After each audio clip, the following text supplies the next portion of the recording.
There is a coming war that we would not put in the same context as what we would think of a war.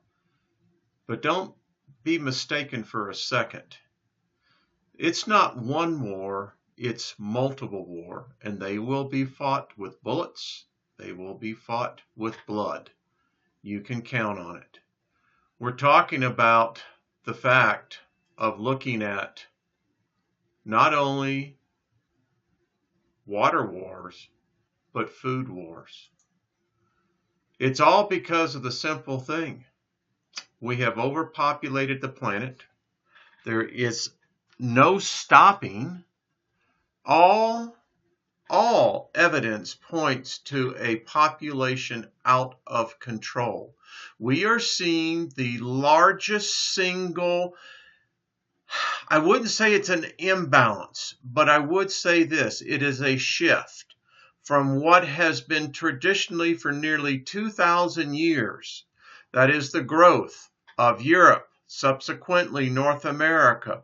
We are now seeing population shifts that will, within the next 100 years, change what we see the world today. Governments are going to fall. There are going to be major calamities if there is nothing else but just what this video is going to focus in on. And we've got some real problems here. You know, regardless of whether it is a brown dwarf, whether it is a planet in our solar system, whether it is our sun, those alone are enough to get a person unnerved. But when you stop and look at what we're dealing with right here on this planet, our species, our version, and it is a version, we are failing, folks. We are failing miserably. And whoever the creators or creator is, I don't think they're too pleased. So why would there be a war? Well, I'm going to tell you why. This is not on a geopolitical scale as it is so much for a survival scale. We know that climate change is changing our planet. Now, whether you want to call it global warming, whatever it is climate change. Our planet always goes through climate change. And trying to label it as man-made is preposterous. Number two, a lot of the surface water is polluted. I'm going to get into some of the facts of just how polluted it is. I did a video, by the way, as you know, on the pharmaceutical aspect of this and how it has just so contaminated virtually every fresh water source on the planet. Global population tripled in the 20th century. Think about it. We went through millennia. Yes, and this was the result. And it's not stopping. And privatization of water first. Can you believe it? It is rumored that the Chinese own the Great Lakes, one of the single largest fresh water. So here's the point. As we see drought, as we begin to see population increase, the reservoirs that we build for ourselves, when they get in extreme depletion states, they become nothing more than pools of viruses, bacteria, you name it, and undrinkable. When you begin to also consider the global water demand of how it is now beginning to shape up, it leaves one to think, where is this going? Well, we're going to see where it's going. The question really becomes, are we short of fresh water? Yeah, we are. Very much so. And this kind of brings out the whole situation. You see, whether it's something coming from the sky, from space, or under the earth, those are things that we have virtually no control over. We did have control of this, but we've lost it. We never gained the wisdom, folks. I think it's the problem that we are as a species. We just never seem to get it right. And the next war is not going to be about oil. It's going to be about water. And so part one of this is the water wars. And we know why. When you begin to look at this global map, and you can begin to see where the stress is, there's virtually no place on the planet. And it gets worse. I mean, by 2025, an estimated 1.5 billion people will live in areas plagued by water scarcity, with 2/3 of the world's population living in water-stressed regions. Look at this. And this is going to happen. You know, those being born 2016, 2017, this is what they're inheriting. And the problem gets worse. When you begin to see how many people are dying each year from water-related diseases, and it gets worse. I mean, more than 2 billion people worldwide rely on well water. And even those are drying up. All over the globe, including the United States, it has reached a tipping point. We know now that when you begin to look at the distribution of water, we've got a lot of water in the oceans. We just have no way of desalinating it in a cost-effective manner. Well, maybe starvation might invoke the powers to be to get that going. I mean, when you look at it as well, look at 20 to 33% of Chinese do not have access to safe drinking water. There will be about 1 billion more mouths to feed worldwide by 2025, and global agriculture alone will require another 1 trillion cubic meters of water per year, equal to the annual flow of 20 Niles or 100 Colorado rivers. And then that leads to the second part of this, the food wars. And that's where it's coming. This was back in World War II. This was also back when the Depression and resources were scarce. Much of it was going to the war effort. But here's the interesting question we have to ask ourselves. Worldwide obesity is now reaching epidemic proportions. How can that be?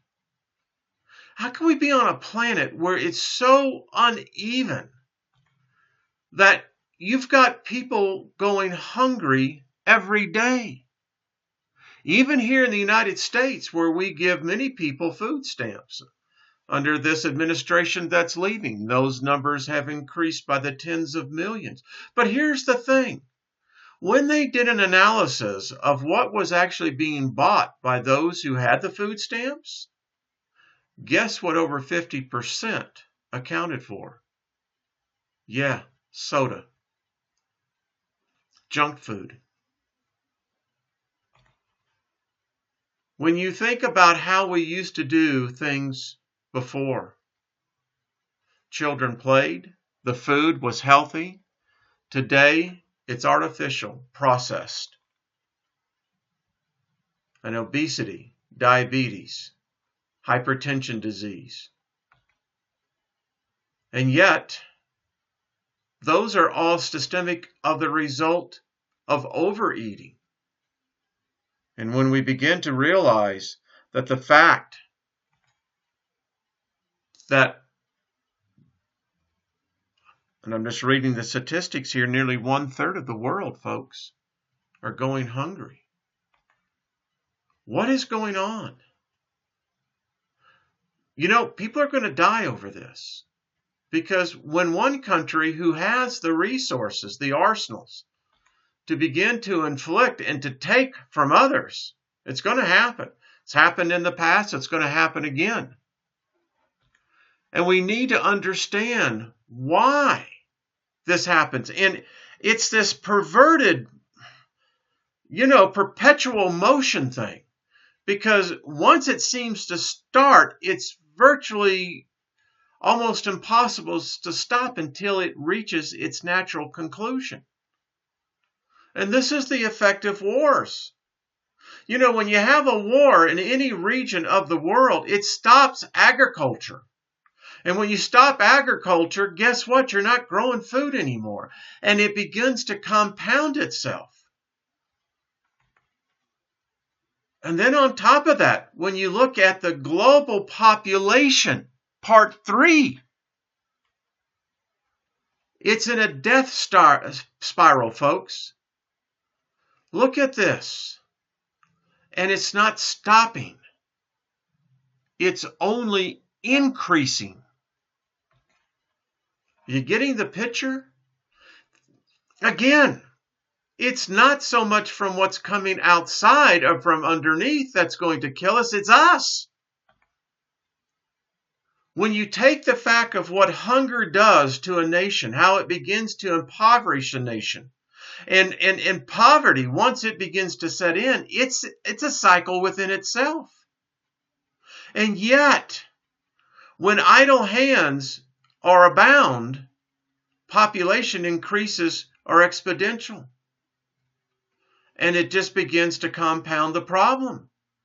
The world population is now beginning to drain the resources of what we have. And it is spiraling out of control. The thought that these numbers here now, they're saying, may be underestimated. By 2025, there may already be 8 billion people. And the numbers just increase. There are countries, oddly enough, like Japan, the United States, and actually Europe, that are now seeing population declines. But that's all right. The migration of humanity will balance that out. It's happening. And it's happening everywhere, and it begins to compound this. And this is kind of where the sword cuts both ways. When you look at this map and you begin to see the wealth distribution of the world. And here's the thing. As nations begin to rise up in income, the demand for resources increase. Whereas those countries that are basically in low income per capita they monitor, they conserve their resources much greater. Why? Because they don't have the ability to buy them. World populations are growing. And it begins to compound the problem. We don't have world leaders addressing this problem. We don't have enough focus. We talk about global warming, but let's talk about world population.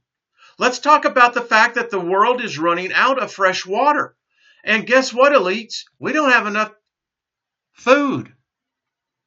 And even those companies that now have tried the modification, are finding that it has terrible, terrible consequences to the human body.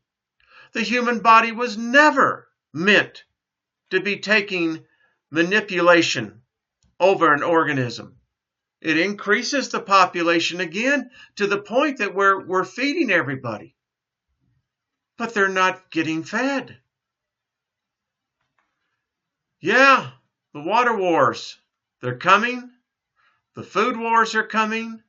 And let me tell you, when people get hungry enough, it doesn't matter what their ethics is, don't matter what their character is. When people get hungry, you will start seeing the zombies come out of us. It's what we are. Inside, it's amazing. And folks, this is the problem. It's like a virus. It's increasing. And it appears to be unstoppable. And this then leads to the inevitable war. Military expenditures are going to go up. You know why? Because resources on this globe are becoming diminished. It is a new war. A war that is going to bring millions into the battlefield. And it will begin to spread. And once it spreads, I don't see any antibiotic for it.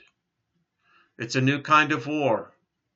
One that we don't really want, but the one that we have invented and manufactured ourselves.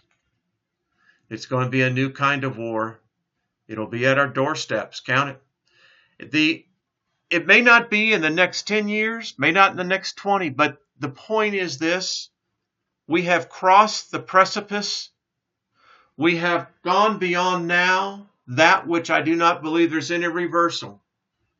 And to make matters worse, we have now polluted what may have been the one resource to have saved us. And that only leads me to this. Think about it. Best be kind to one another.